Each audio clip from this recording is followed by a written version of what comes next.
Өнөөдөр хууль зүйн тодорхойлын сайд амар сайхан хил хамгаалах ерхий газарт ажиллаж хил хамгаалтын одоогийн нөхцөл байдал дэвшүүлсэн зорилт цаашид хэрэгжүүлэх бодлогоо танилцууллаа. Хууль зүйн тодорхойлын салбарт эргэн төвтэй эрх зүйн реформыг хэрэгжүүлнэ. Энэ бодлогын хүрээнд хил хамгаалтын эрх зүйн орчныг сайжруулж, хилийн цэргийн байгуулалтыг бэхжүүлэхэд анхаарч, бүсийн хилийн албыг удирдах газрыг байгуулахаар ажиллаж байна. Монгол Улс Орос улбооны улсын хилийг 2 дахь удаа хамтран шалгах ажлын явц 80% хэрэгжиж байгаа бол Монгол Улс бүгд найрамдах Хятад ард улсын хилийг 3 дахь удаага хамтран шалгах ажлыг эхлүүлсэнийг хил хамгаалах ерхий газраас танилцуулжээ. Хууль зүйн тодорхойлын сайд улсын хилийг хамтран шалгах түүхэн хариуцлагатай ажлыг хийж гүйцэтгэхэд бүх талаар дэмжиж анхаарч ажиллана гэдгээ илэрхийлжээ. Цэргийн байгууллага тэр дундаа хилийн цэргийн алба гэдэг бол бас өөрөө өндөр хариуцлагатай сахилга баттай зохион байгуулалттай ийм байх ёстой. За ямар нэгэн дөрмийн бус харилцаа эсвэл дэглэлт, дээрлэхэлт, хүчирхийллээс үүдэн цэргийн албанд мөрдсөн хүний үр эх орны цэргүүд эртэж гэмтэж амнаас эрүүл мэндээр аврах ёсгүй. Тийм ч учраас бас энэ тал дээр онцгой анхаарал хандуулан ажиллаж байна. Албан агчдын аюулгүй эрсдэлгүй орчин нөхцөлийг бүрдүүлэх, дүрм журмыг чанд сахих, стандартыг мөрдүүлэх, сайжруулах нэгдүгээр шаардлага байна гэж үзэж байгаа. Хоёрдугаарт бол энэ цэрэг татлах дээр бид анхаарах ёстой. Цэрэг татлахыг зохион байгуулахдаа бид буцаж байгаа шалтгаанууд бас хэд хэдэн үндсэлтэй байна. Хэд хэдэн үндсэл гэх юм бол эрүүл мэндийн шалтгаануудаар буцаж байгаа. Өөрөөр хэлэх юм бол эрүүл мэндийг урьдчилсан үйлчилгээг дутуу хийснээс үүдэн цэрэг тухайн анги байршилтай очсон хойноо альва албаа гүйцэтгэх боломжгүй нөхцөл байдал үүсэх гэсэн нэгдүгээр дүрмийн бус харилцаас үүссэн цэргийн халагдалтай өгч буцах. Хоёрдугаарт энэ хүрээнд эрүүл мэндийн шаардлага хангахгүй байна гэсэн шалтгаанаар буцаж байгаа гэсэн тоо байна.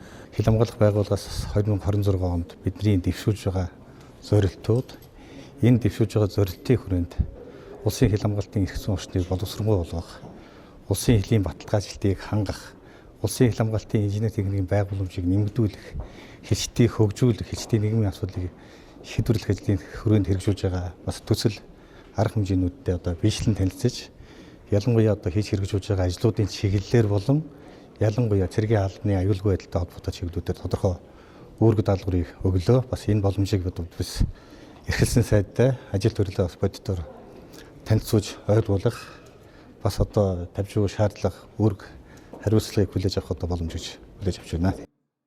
Мөн эх орны нүр царай болсон хилийн шалган нэвтрүүлэх албаны бие бүрэлдэхүүний мэдлэг ур чадвар алба хаах нөхцөлийг сайжруулах, үйл ажиллагааг олон улсын жишгт хүргэж стандартыг шинжлэх бодлого баримтлана гэдгээ онцоллоо. Түүнчлэн хил хамгаалах салбарт хиймэл оюун ухаан, их өгөгдөлд суурилсан орчин үеийн дэвшилтэт техник технологи, програм хангамжийг нэвтрүүлж, хилийн бомбын аюулгүй байдлыг хангаж захим гарцыг нэмэгдүүлэх чиглэлд анхаарч тодорхой ажлуудыг хийж эхлүүлээд байгааг хилчдэд танилцуулжээ.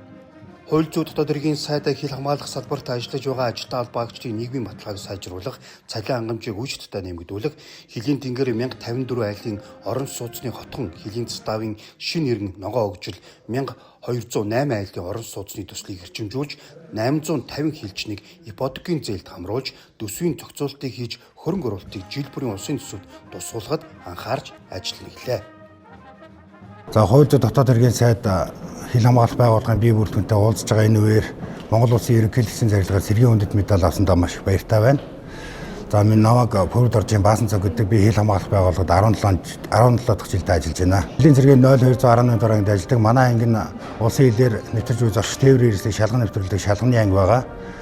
Чингис хаан боомт буюу тус ангидаа би ажиллаад 4 дахь жилдээ болж байна.